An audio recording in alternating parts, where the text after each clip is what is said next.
Hey guys, welcome back to another video on the Inside Spurs channel. Hope we're all looking after ourselves and looking forward to a beautiful weekend of football. This is the match preview, Sunday, 4:30, away at Forest. Be there.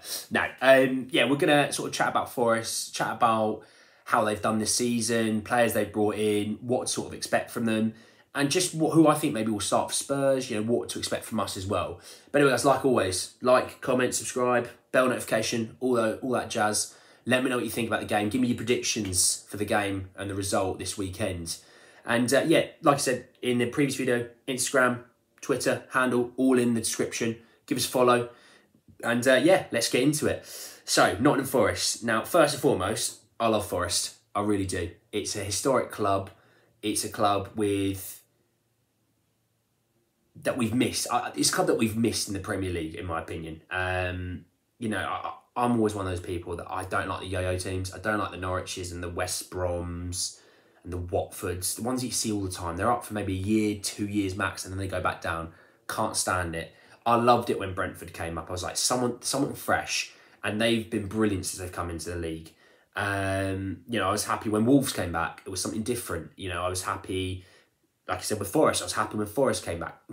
I like Fulham, but they're starting to wear on me a little bit with the yo-yo-ness.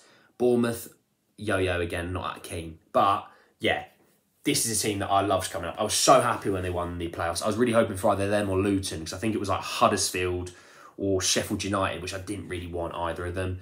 Those are the two teams I wanted to come up, and I was really hoping for a playoff final between them. So I had no dog in the fight, as they say. But yeah, Forest was the only one in the final, so I was really hoping for them, and they did the job.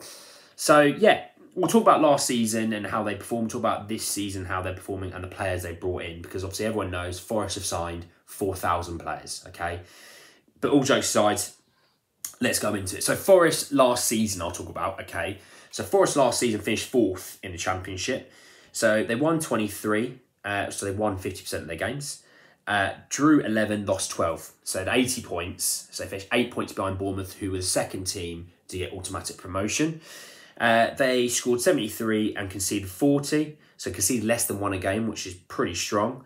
So had a goal difference of 33. So, on last season, they played good football. I mean, they knocked out Premier League teams in the cup runs. Steve Cooper's a really good manager. I really like Steve Cooper. It'd be interesting to see how he develops with the squad now with so many people coming in. But just off last season alone, I thought he was brilliant. Obviously, we signed Jed Spence, the right back at the time, who was playing in midfield. Obviously, there are lots of turnover from the summer that I've just started and the end of the season. So many players leave. That's why they've had to buy like they've bought. But a really good team. They play really well to sort of, score, one in sort of 1.5 every game. To concede less than one a game. That's not a bad little return there, okay? So, they scored more goals than the other 3 teams in the playoffs, and they conceded less than the other 3 teams in the playoffs. And they conceded pretty much the same as Bournemouth and scored. They literally conceded 1 more than Bournemouth and conceded 1 less than Bournemouth. So you can tell they're a good team. They're a good team, and it's a team that was super exciting to watch last season. I actually watched quite a bit of Forest last season. I really enjoyed watching them. Like I said, it was a team that I was desperate to come up. So when they did, I was super happy. So really good to see them up. And I hope they stay up. I really do. Forest are an iconic team. And let's keep the iconic teams in the Premier League. That's all I'd say about that. So this season, obviously, we're only 3 games in. So everyone knows Spurs are sitting 4th. Forest sitting 10th. And I tell you what, if you offered Forest 10th right now, at the end of the season, they would rip body parts off of you to get 10th. They won 1, drawn 1, lost 1. 1's across the boards. So they got 4 points from their first 3 games. Scored 2 and conceded 3. Now, with this, it's a completely different team. So I wouldn't say they're going to be as defensively sound or as brilliantly going forward. I think it's going to take a lot of time to gel. And with the World Cup sitting right in the middle of all of that, that's not going to help their gelling, okay? So I think they could really kick on second half of the season because they pretty much have a brand new squad. It's going to take them time. And when we sold Bale, it took, I don't think we ever gelled. I think we literally took so long to recover from selling Bale and buying the players that we bought. You think of the players that we did buy, Kirikez wasn't around long, Soldado wasn't around long, Chadley wasn't really a main fixture, Lamela was always injured. Obviously, there's more, but I don't really care. Ericsson was the only one that really stayed around and did anything. So it will take time, and I really hope, some of the players they did bring in, some good players, some expensive players though, it's quite shocking. So I will go through that in a minute. So, but this season, they've actually played 4 games because they played in midweek against Grimsby. So first game of the season, they played Newcastle and lost 2-0. Again, it's the first game of the season. Players haven't really played with each other, so you can kind of see a Newcastle have started the season really well. They're going to be in and around the top 10, somewhere between 7th and 10th, I reckon. They're a good team, and signing Isaac like they have, it's nothing to be ashamed of losing away at Newcastle. First game of the season, they're pumped for it. I know you're just coming up, you'll be pumped, but you saw next game at home, first game of the season at home for them, beat West Ham 1-0, keeping a clean sheet and scoring. Now, I've got Lingard in my fantasy football team. I was pretty pumped because he got the assist as well. Bit fortuitous, but hey, nonetheless, he got the assist and I was buzzing with that. So, beat West Ham, and then they got a draw away to Everton. Now, I know Everton maybe aren't what they used to be a few years ago, and I know they've got rid of Richarlison and everything like that. But you know what? Going to Goodison Park, getting a point when you've just come up, I don't think that's a bad point whatsoever. And like I said, 4 points already from the first 3 games of the season. There's nothing to be ashamed about. I mean, technically speaking, they're joint 8th. I mean, they're also joint 12th, but that's not here nor there. They're sitting right in the middle of all those joint teams. But they're joint 8th. They're in with Brentford, Palace, obviously then Forest, Southampton, and then there's a small club called Chelsea. Am I joking? That's a good little pot to be in, really, because I think those teams will all do fairly well this season. Southampton might be a team that might struggle a little bit, but I think the other teams will all be fine. Palace and Brentford and Chelsea, they'll all be all right. So anyway, move on. So, and then, Grimsby beat 3-0 in midweek. It's Grimsby. You were bound to see a lot of the fresh faces come in and play. But yeah, I'm going to actually go through who they've signed. Now, it's not going to be in order of when they signed them and everything like that. It's going to actually be in value order. So, their most expensive player. Now, obviously, a lot of these deals will include the add-ons. So they didn't spend this all up front. Okay, there'll be a lot of add-ons and bonuses need to be hit for some of these deals. Morgan Gibbs-White from Wolves, 42.5 million. He was in the Championship team of the season last year. Really good attacking player. Big money though. Big money for a Championship player. When we signed Jed Spence, who I think was up to around 15 million. Garner's worth about 15 million. These are players that were in the Forest team last season, coming up to the Premier League. He was obviously at Sheffield United last season, had a really great season, but 42.5 million. I think Wolves did very well to sell him, in my opinion, for 42.5 million. I know there's add-ons in there, but fair enough. Then you have Emmanuel Dennis, who came from Watford. Obviously, we saw him last season. He was a bit of a fantasy football sort of diamond in the rough sort of thing. He was so cheap. And he got so many points. But they signed him for 20 million. Then they signed Taiwo Awoniyi. I don't know how to say his last name. Don't kill me for that one, lads. From Union Berlin for 17 million. I personally don't know a ton about him. And then they signed Neco Williams from Liverpool for 16 million. So buying players that know the Premier League, which is also quite a nice thing, or at least know English football, which I think is smart. When the team comes up, you think Fulham probably haven't spent a lot of money, but Fulham bought this team when they were up the last time. So they're only just tweaking a few things, adding a few players in. You got Aurel Mangala from Stuttgart for 12.7 million. Remo Freuler from Atalanta for 9 million. Musa Niakite from Mainz for 8.7 million.